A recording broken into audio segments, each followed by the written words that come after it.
আজকে আমরা আলোচনা করব জামাতে ধর্মীয় ব্ল্যাকমেইলের শিকার অসংখ্য মুসলিম তরুণ তরুণী, অসংখ্য মুসলিম নরনারী, কিভাবে তার বাস্তব একটি উদাহরণ আমি আপনাদের সামনে পেশ করছি।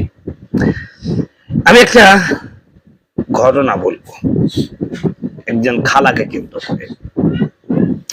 আমি এক খালাকে জিজ্ঞাসা করলাম, খালা ভোট দিয়েছেন কাকে? খালা বললেন, বাবা দাড়িপাল্লায় ভোট দিয়েছি, কারণ দাড়িপাল্লায় ভোট দিলে জান্নাত পাওয়া যাবে। সুবহানাল্লাহ। এটা কোনো গল্প নয়, বরং বাস্তবতা। আমার পরিচিত এক খালা সম্পর্কে হয় তিনি, সে প্রতি মাসে মাসিক এয়ানত দেন জামাতে। একদিন তাদের বাসায় গেলে আমি তাকে বললাম, খালা আপনাদের জামাত তো ক্ষমতা আসতে পারলো না। বলল, বাবা তাতে কি হয়েছে, আল্লাহ তো দেখছেন ইসলামের পক্ষে ছিলাম, এটাই আমার নাজাতের জন্য যথেষ্ট। বললাম, সুবহানাল্লাহ, খালা বিশাল পাপে বিশাল পুণ্যের কাজ করেছেন। জিজ্ঞেস করলাম, কিভাবে নাজাতের জন্য যথেষ্ট? বলল, তুমি জানো না দাড়িপাল্লায় ভোট দিলে জান্নাত পাওয়া যাবে হাসরের মাঠে। আবারও বললাম, সুবহানাল্লাহ। জিজ্ঞেস করলাম, শুধু কি জান্নাত পাবেন নাকি আরো কিছু পাবেন? বলল, জামাত ক্ষমতা আসলে কোনো মানুষ না খেয়ে থাকবে না, ঘরে ঘরে খাবার পৌঁছে দেবে। দেখো না, ভোটের আগে 2000 টাকা দিছে, তারা যদি ক্ষমতায় আসে তাহলে তো আরো কত কিছু পাইতাম। এবার হাসি দিয়ে বললাম, সুবহানাল্লাহ। খালা এবার বুঝলো সুবহানাল্লাহর পিছনে রহস্য আছে। বললো, বাবা হাসো কেন তুমি? বললাম, খালা জান্নাতের মালিক কে, মানুষ নাকি আল্লাহ তাআলা? মিনমিন করে বললো, আল্লাহই তো। আবার বললাম, আল্লাহ তাআলা বলেছে তোমরা আগে নিজে জাহান্নাম থেকে বাঁচো, তারপর অন্যকে বাঁচাও। খালা মাথা নাড়িয়ে সায় দিল, হ্যাঁ তাই তো। আবার খালাকে জিজ্ঞেস করলাম যে, খালা আমাদের নবী কখন রাষ্ট্র ক্ষমতায় ইসলাম নিয়েছে জানেন? বললো, না। আবার জিজ্ঞেস করলাম, আমাদের নবী কত বছর বয়সে নবুয়ত পেয়েছিলেন জানেন? তাও বললো না। এবার খালাকে বললাম, আমাদের নবী 40 বছর বয়সে নবুয়ত পেয়েছে। নবুয়ত পাওয়ার পরেই সে রাষ্ট্র ক্ষমতা ইসলাম নেন নাই, বরং সে দাওয়াত দিয়ে সবাইকে ইসলামের পথে এনেছেন, নিজে ইসলাম মতো চলেছে এবং সাহাবায়ে কেরামদের ইসলামের পথে চলতে বলেছেন এবং তারাও চলেছে। এবার শোনেন, পর্দা করা ফরজ, এটা জানেন খালা? বললো, হ্যাঁ জানি। কার হুকুম জানেন? বললো, আল্লাহর হুকুম। তারপর বললাম, নবী আগে ইসলাম মেনেছে, তারপর রাষ্ট্র ক্ষমতায় ইসলামী নিয়েছে।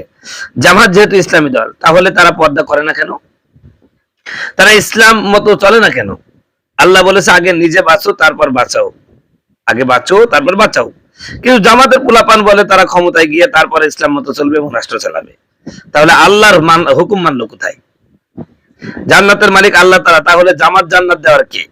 ভোটের আগে টাকা দেওয়া অবৈধ, সহজে বললে ঘুষ, তাহলে জামাত এমনটা করলো কেন?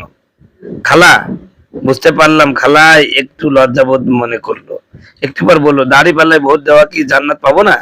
হাসি আটকিয়ে রাখতে না পেরে বললাম, দুইটা পাইবেন জান্নাত, একটা না দুইটা জান্নাত পাইবেন। জামাত আপনার। আল্লাহু আকবার। আল্লাহ বলছেন যে মানুষকে তোমরা ধোঁকায় ফেলো না, ওয়ালা তালবিসুল হাক্কা বিল বাতিল ওয়া তাকতুমুল হাক্কা ওয়া আনতুম তা'লামুন। তোমরা সত্যকে মিথ্যার সাথে সংমিশ্রণ করো না, জেনে শুনে সত্য গোপন করো না। তো আমি আপনাদের সামনে যে কথাগুলো বললাম, আমি জামাতকে আর ইসলামের প্রতিনিধি মনে করি না। কেন মনে করি না? কারণ এদের মাধ্যমে ইসলাম ক্ষমতায় যাওয়া সম্ভব নয়। জামাতের একজন কালো মুটকো মারদা মমতাজ, দেখেছেন শামপুজু সাহেবে আমাদের নাহিদ ইসলামের সাথে সংসদ ভবনে ঢুকছেন, যেখানে তিনি বোরখা পরেও এমন আটোসাটো বোরখা পরেছেন যেখানে তার সবই দেখা যাচ্ছে, বুক, সামনে পিছনে সব দেখা যাচ্ছে। এই ভুসকি কি বলেছে? শরীয়ত আসমান থেকে আসা জিনিস, শরীয়ত কোন জায়গা থেকে আসছে? আসমান থেকে আসেনি।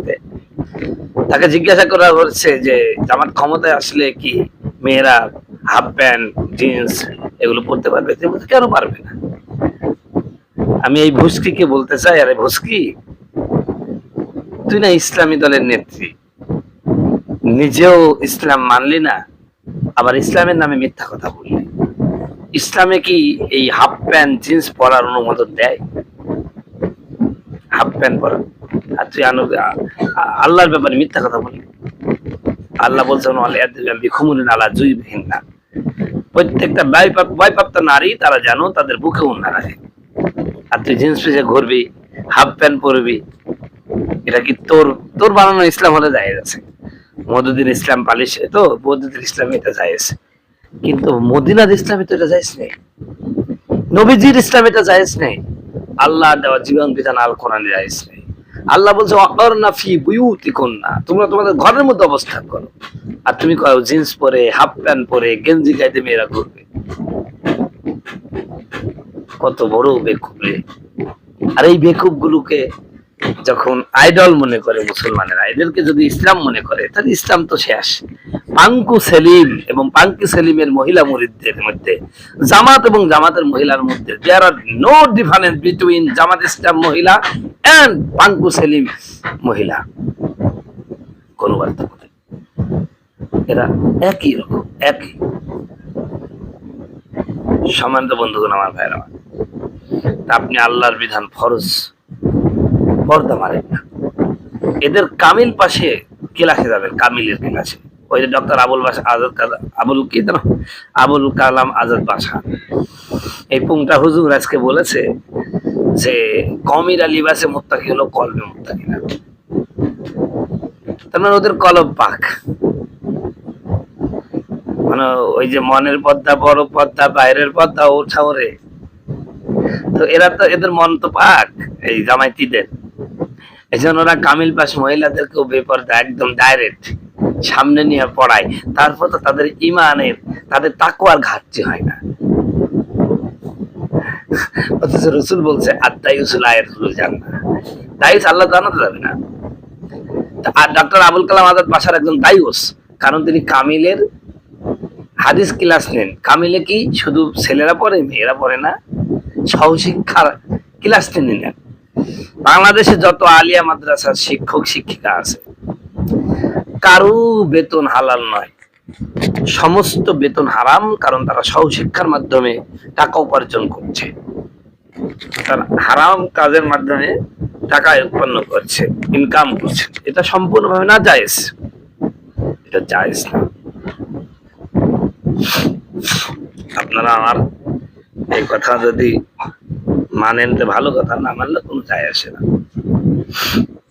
এরা যখন কওমি আলেমদেরকে বলে তারা লিবাসেতে তাকওয়া মুত্তাকি, অন্তরে না, তাদের জন্য বড় করুণা হয়। আফসোস কয় সালুন কয় হাজর তোর এত খানা কে, এইটাই হলো অবস্থা ভাই।